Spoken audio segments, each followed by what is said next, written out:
नमस्कार दोस्तों, आप सभी का स्वागत है आपके अपने यूट्यूब चैनल बीजी क्लासेस शॉर्ट्स पर। तो दोस्तों, हमारी हिंदी की सीरीज चल रही थी जिसमें आपको पूरे 8 सेट्स करा चुके हैं कंप्लीट। आज दोस्तों हमारा 9वां सेट है। दोस्तों, ये क्वेश्चन आपके आने वाले यूपी पुलिस के री एग्जाम के लिए काफ़ी इंपॉर्टेंट क्वेश्चन है। तो चलिए शुरुआत करते हैं हम। अगर आपको हमारा वीडियो अच्छा लगे तो हमें वीडियो को लाइक करें, और चैनल को सब्सक्राइब नहीं किया दोस्तों, चैनल को सब्सक्राइब जरूर कर लें। और हमें अपना स्कोर कमेंट बॉक्स में जरूर बताएं कि आपने 37 क्वेश्चन में से कितने क्वेश्चन सही किए हैं। तो चलिए स्टार्ट करते हैं। तो क्वेश्चन नंबर पहला देखते पहला हैं। देखते हैं। क्वेश्चन नंबर पहला दे रखा है यह एक कहानी ये भी एक कहानी। इस कहानी का नाम है कि एक आत्मकथा है दोस्तों। इसका नाम एक कहानी यह भी ये आत्मकथा के रचनाकार कौन है? हमें इस आत्मकथा के दोस्तों रचनाकार बताने कौन है दोस्तों। एक कहानी यह भी, इसके रचनाकार हैं दोस्तों वो कौन है? तो इसके जो रचनाकार हैं दोस्तों वो हैं कौन? मन्नू भंडारी। कौन है दोस्तों? मन्नू भंडारी हैं। इसके रचनाकार कौन है? जो वो है मन्नू भंडारी। ठीक है, चलिए नेक्स्ट क्वेश्चन की बात करते हैं। अगर क्वेश्चन नंबर दूसरा देते हैं। क्वेश्चन नंबर दूसरा दे रखा है राष्ट्र शब्द की भाववाचक संज्ञा कौन सी होगी दोस्तों? हमें इसमें बतानी है। जो राष्ट्र शब्द दे रखा है इसकी जो भाववाचक संज्ञा है दोस्तों वो कौन सी होगी? बताओ। इसकी जो दोस्तों इसकी जो भाववाचक संज्ञा होगी वो होगी राष्ट्र की क्या हो जाएगी दोस्तों? राष्ट्रीयता हो जाएगी। क्या हो जाएगी दोस्तों? राष्ट्र की हो जाएगी ये राष्ट्रीयता, या क्या हो जाएगी दोस्तों? राष्ट्रीयता हो जाएगी। ठीक है, चलिए अगले क्वेश्चन की बात करते हैं। अगला क्वेश्चन देखते हैं। तीसरा क्वेश्चन देखा है पंच परमेश्वर किस रचनाकार की प्रथम कहानी मानी जाती है दोस्तों? बताइए, जो पंच परमेश्वर है दोस्तों किस रचनाकार की प्रथम कहानी मानी जाती है, ये हमें बताना है। तो दोस्तों जो पंच परमेश्वर है वो कहानी है मुंशी प्रेमचंद जी की। किसकी है दोस्तों? मुंशी प्रेमचंद जी की ये प्रथम कहानी है दोस्तों। किसकी है? मुंशी प्रेमचंद जी की ये प्रथम कहानी है। और इनकी और जो कहानी उनकी बात करें, जैसे अनाथ लड़की, क्या दोस्तों? अनाथ लड़की, ठीक है, अनाथ लड़की, दो बैलों की कथा, दो बैलों की कथा, दो बैलों की कथा, दो बैलों की कथा, ईदगाह ममता, ईदगाह ईदगाह ममता, पूस की रात ममता, पूस की रात, पूस की रात, ये इनकी कहानी है दोस्तों। पूस की रात, परीक्षा, बहुत काफ़ी कहानी, परीक्षा, प्रायश्चित, नमक का दरोगा, बड़े भाई साहब इत्यादि इनकी दोस्तों ये कहानी है। ठीक है, मुंशी प्रेमचंद जी की। चलिए नेक्स्ट क्वेश्चन की बात करें। अगला क्वेश्चन देखते हैं। जिसके पास कुछ ना हो दोस्तों, इसके लिए एक शब्द क्या हो जाएगा? जिसके पास कुछ ना हो दोस्तों इसके लिए होता है, इसका होगा अकिंचन। क्या हो जाएगा दोस्तों? इसका हो जाएगा अकिंचन। यानी कि जिसके पास कुछ ना हो इसके लिए क्या हो जाएगा दोस्तों? इसके पास कुछ ना हो उसका होगा अकिंचन। क्या होगा दोस्तों? अकिंचन होगा। ठीक है, चलिए अगले क्वेश्चन की बात करते हैं। क्वेश्चन नंबर 5वां। तो क्वेश्चन नंबर 5वां दे रखा है यह रलब किस वर्ग की व्यंजन है दोस्तों? यह रलब किस वर्ग के व्यंजन है दोस्तों? जो यह रलब है ये अंतस्थ व्यंजन है। कौन सी व्यंजन है दोस्तों? अंतस्थ व्यंजन है। यह रलब क्या है दोस्तों? ये अंतस्थ व्यंजन है। ठीक है, चलिए अगले क्वेश्चन की बात करते हैं। क्वेश्चन नंबर 6वां। तो क्वेश्चन नंबर 6वां देखा, इनमें से कौन सा शब्द गिरध का तद्भव है? इनमें से कौन सा शब्द गिरध का तद्भव है शब्द है? बताइए, इनमें से कौन सा शब्द गिरध का तद्भव है, ये हमें बताना है दोस्तों 6वां का। तो इसका कौन सा जो गिरध का तद्भव क्या हो जाएगा दोस्तों? गिरध का तद्भव होगा वो होगा गीध। क्या हो जाएगा? गीध हो जाएगा। ठीक, चलिए अगले क्वेश्चन की बात करते हैं। Question number 7वां। राजश्री किस रचनाकार का प्रथम ऐतिहासिक नाटक है? जो राजश्री नाटक है दोस्तों वो किस रचनाकार का प्रथम ऐतिहासिक नाटक है, ये हमें बताना है दोस्तों। इसका सही आंसर वो क्या हो जाएगा दोस्तों? वो हो जाएगा इसका ऑप्शन नंबर सी, यानी जयशंकर प्रसाद जी का। किसका है ये? जो राजश्री है वो किसका है दोस्तों? ये जयशंकर प्रसाद जी का प्रथम ऐतिहासिक नाटक है, आपको ध्यान रखना है। जो राजश्री है वो जयशंकर प्रसाद जी के प्रथम ऐतिहासिक नाटक है। ठीक है, चलिए अगले क्वेश्चन की बात करते हैं। क्वेश्चन नंबर 8वां। विज्ञ का विलोम क्या होगा दोस्तों? विज्ञ का विलोम क्या होगा? ये पीछे जो आपने अगर पीछे सेट लगाते चले आ रहे होगे तो अधिकतर क्या हो रहा है? अधिकतर क्वेश्चन अब रिपीट होते चले आ रहे हैं। क्या हो रहा है? अधिकतर जो क्वेश्चन है दोस्तों वो रिपीट होते चले जा रहे हैं। ठीक है, तो विज्ञ का क्या हो जाएगा दोस्तों? विज्ञ का हो जाएगा अज्ञ। क्या हो जाएगा दोस्तों? विज्ञ का अयज्ञ हो जाएगा। अब अधिकतर जो क्वेश्चन है काफ़ी क्वेश्चन रिपीट हो रहे हैं, अब तो विज्ञ का हो जाएगा अज्ञ। चलिए अगले क्वेश्चन की बात करते हैं। Question number 9वां।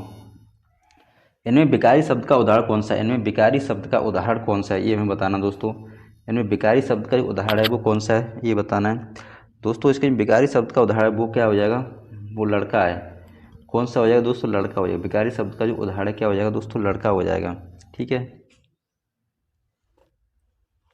चलिए अगले क्वेश्चन की बात करते हैं। बाधा डालना। जो मुहावरा दे रखा है दोस्तों बाधा डालना, इसका क्या अर्थ होगा दोस्तों? बाधा डालना मुहावरे का अर्थ क्या होगा ये हमें बताना दोस्तों। बाधा डालना मुहावरे का अर्थ क्या हो जाएगा दोस्तों? तो हो जाएगा रोड़ा अटकाना। क्या हो जाएगा दोस्तों? रोड़ा अटकाना। इसके मुहावरे का अर्थ हो जाएगा रोड़ा अटकाना, रोड़ा अटकाना। चलिए अगले क्वेश्चन की बात करते हैं। क्वेश्चन नंबर 11 में इत्यादि शब्द में कौन सी संधि है? इत्यादि शब्द में कौन सी संधि है? यानी कि इत्य प्लस के आदि। क्या हो जाएगा दोस्तों? इत्य प्लस के आदि। इसमें कौन सी संधि हो जाएगी दोस्तों?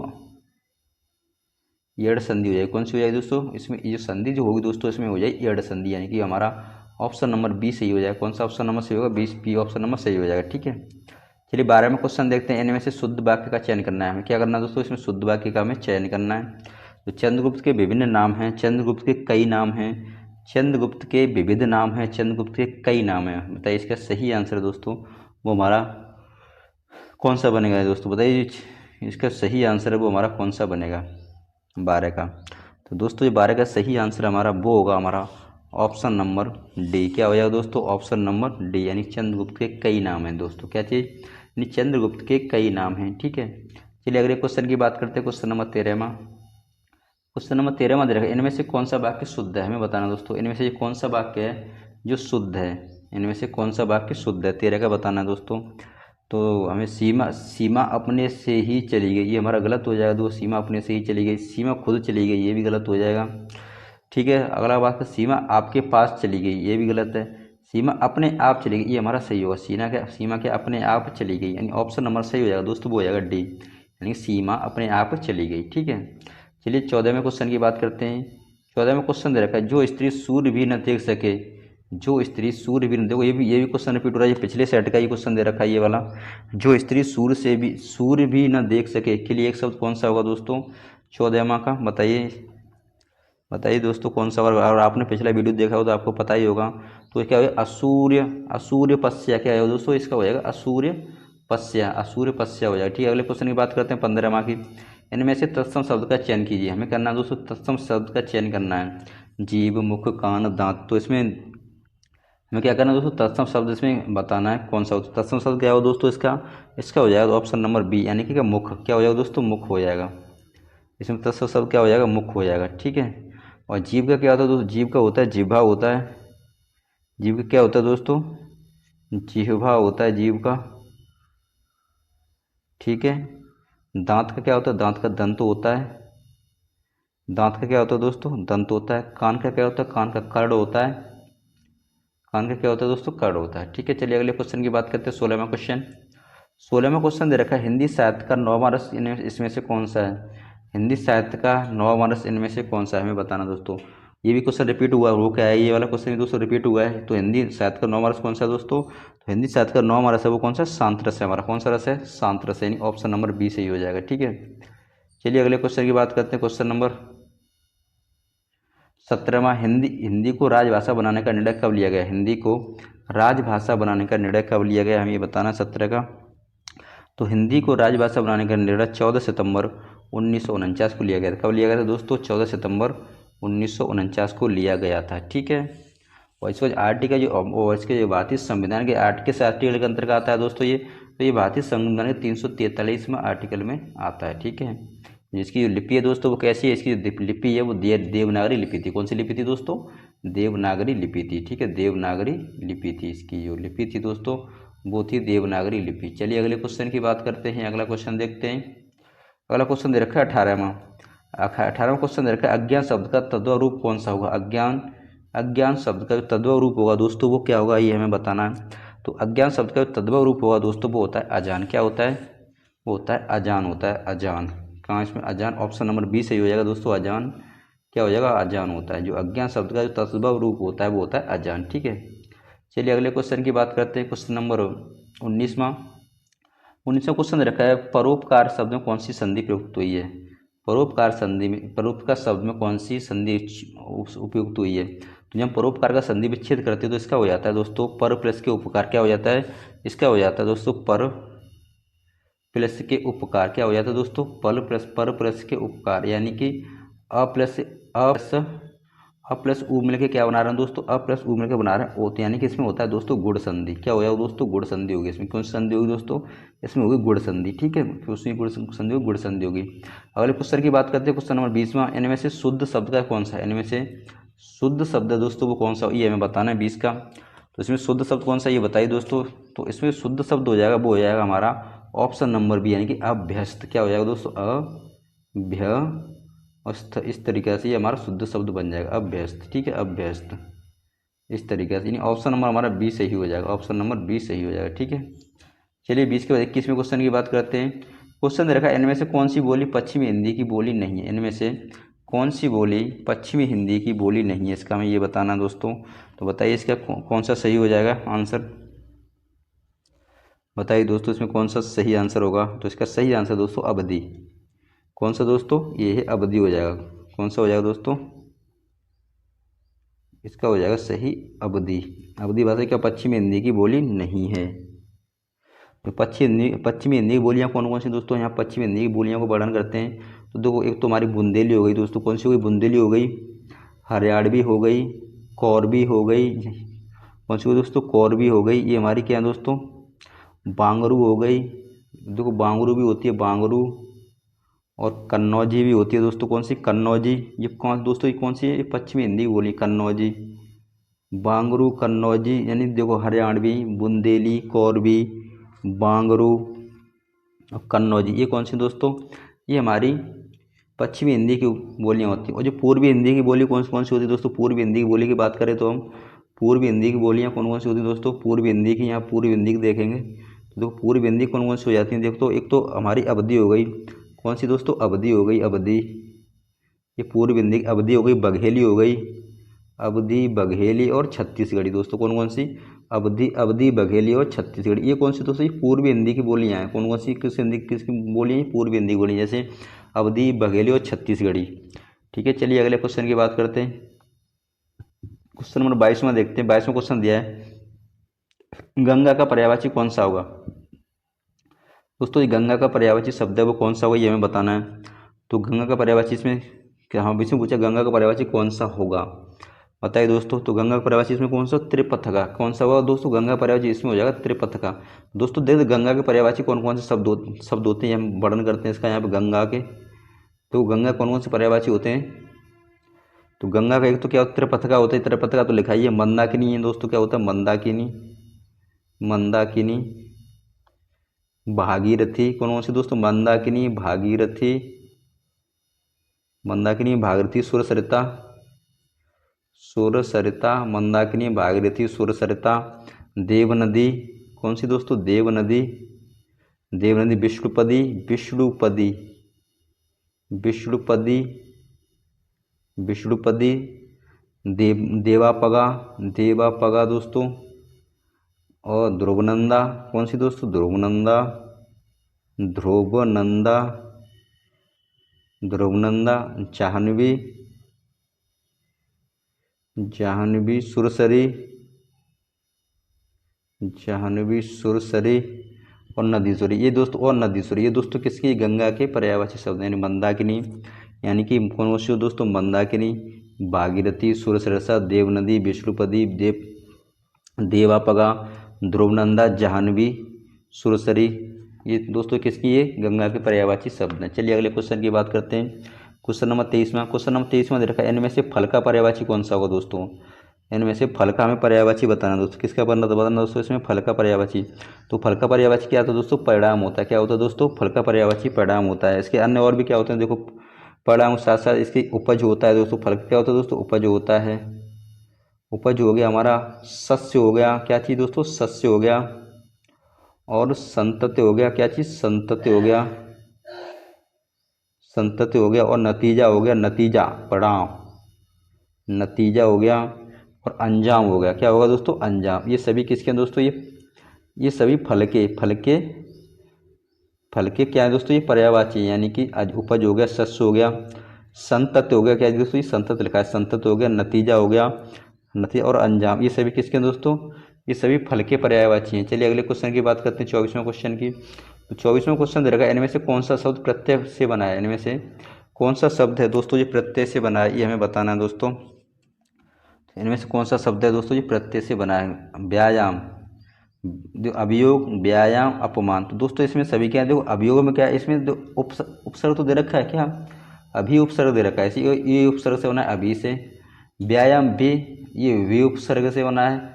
अपमान का ये अपमान से, अप से बना है। तो इसमें दोस्तों इसमें प्रत्यय को, इसमें किसी प्रत्यय का प्रयोग नहीं हुआ है, तो हमारा ऑप्शन से हो जाएगा, वो ऑप्शन नंबर हमारा डी से हो जाएगा। ठीक है, इनमें से कोई नहीं, क्या हो जाएगा दोस्तों, इनमें से कोई नहीं हो जाएगा। चलिए अगले क्वेश्चन की बात करते हैं, क्वेश्चन नंबर 25वां। क्वेश्चन नंबर 25वां दे रखा है दोस्तों, मुख रूपी, क्या दे रखा है, मुख रूपी चांद पर राहु भी धोखा खा गया, वाक्य में कौन सा अलंकार है दोस्तों? तो आपको इसमें दूर से दिख रहा हो क्या क्या आ रहा है इसमें दोस्तों, रूपी आ रहा है, क्या आ रहा है इसमें, रूपी आ रहा है। ठीक है, क्या आ रहा है, रूपी आ रहा है। तो हमारा कौन सा अलंकार हो जाएगा, रूपी, तो इसमें हो जाएगा रूपक अलंकार। या जैसे मान लो इसमें कोई योजक चिन्ह का, रूपक अलंकार की पहचान कर, या इसमें कोई योजक चिन्ह का प्रयोग हो, जैसे जैसे हम कोई इसी एग्जाम की बात, किसी हम एग्जाम्पल की बात करते हैं, जैसे हमारा एग्जाम्पल है, मान लो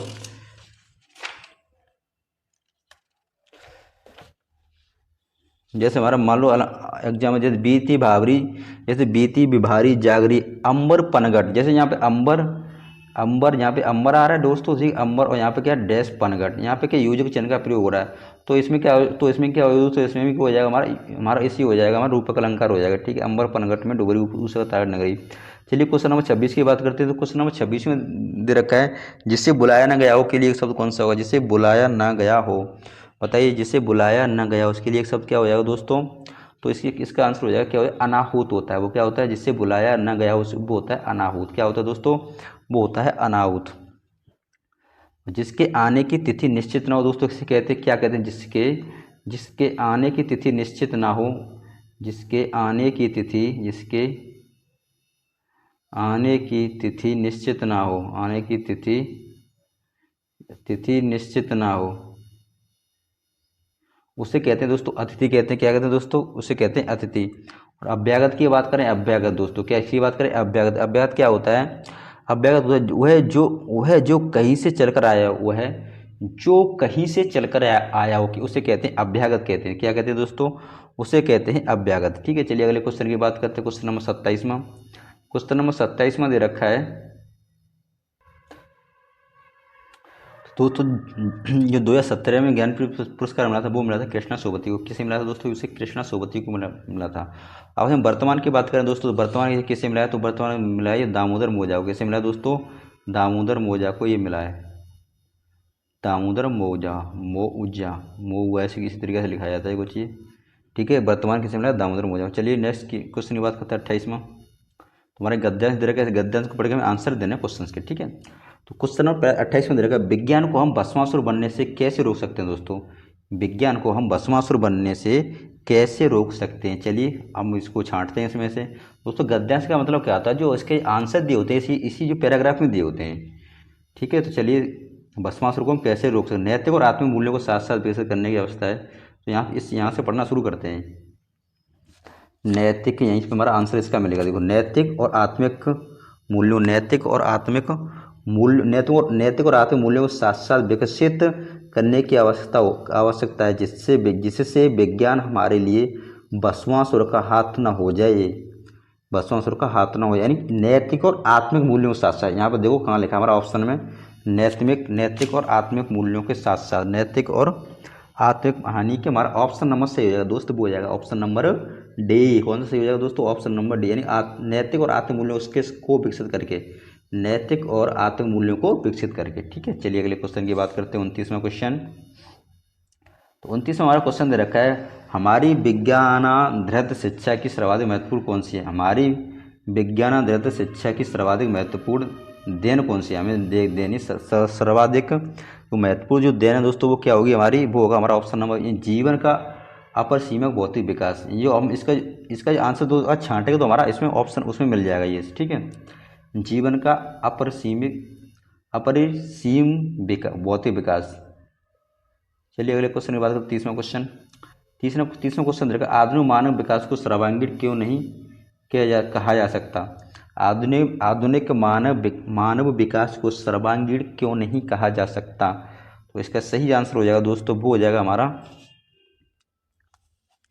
ऑप्शन नंबर हमारा ए सही हो जाएगा। यानी कि साहित्य, कला, धर्म आदि मानव चेतना से निर्वासित हैं। ठीक है, इसका सही आंसर होगा ये होगा।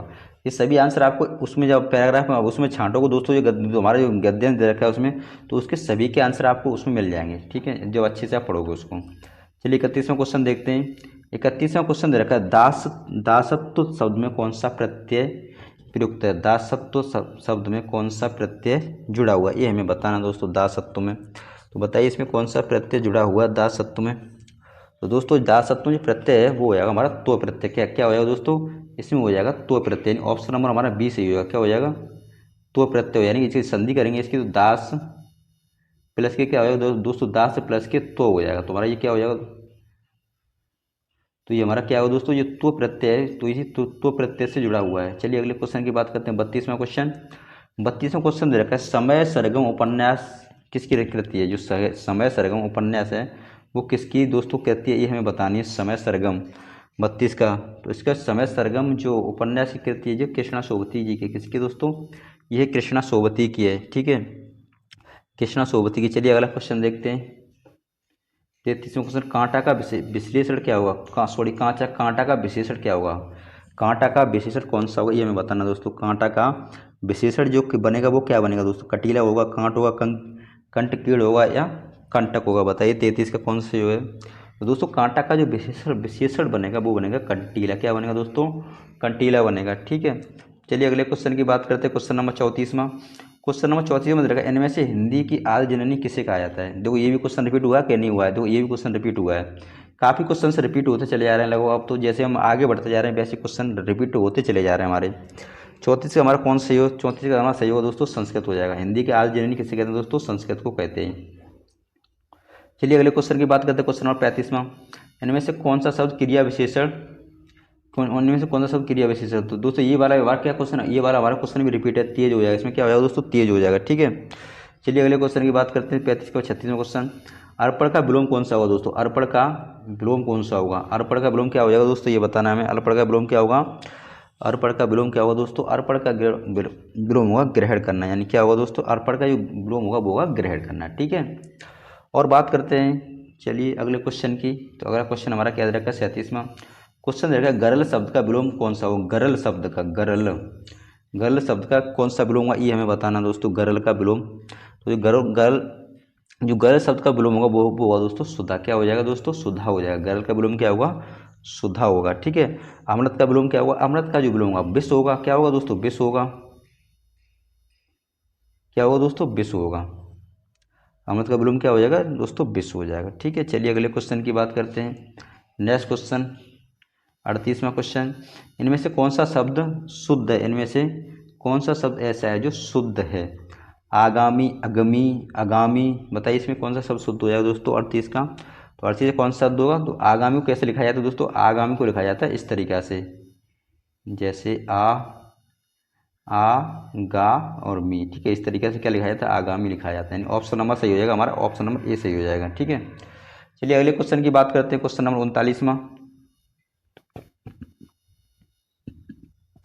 क्वेश्चन नंबर 39 में दे रखा है, शिष्ट का विलोम कौन सा होगा? शिष्ट का दोस्तों जो विलोम है वो क्या बनेगा हमारा? 39 का शिष्ट का विलोम क्या बनेगा? तो शिष्ट का विलोम होता है अशिष्ट होता है। क्या होता है दोस्तों? अशिष्ट होता है। शिष्ट का क्या होता है?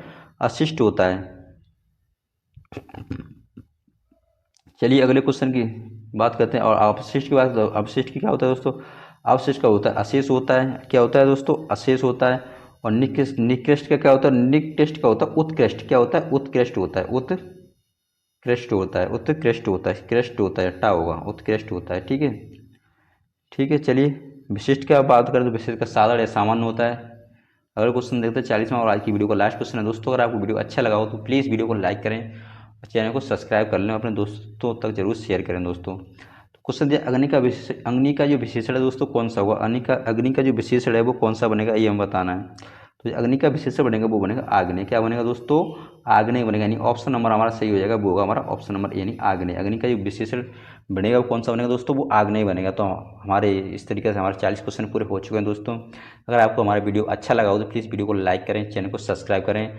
आपको सब्सक्राइब करने में कुछ नहीं जा रहा है दोस्तों, ठीक है, जिससे कि हमारा मोटिवेशन बढ़ सके। आप हमारे सब्सक्राइब करो और वीडियो को लाइक करो तो हमारा मोटिवेशन बढ़ेगा। वीडियो को यहीं पे एंड करते हैं। ठीक है दोस्तों, जय हिंद, जय भारत।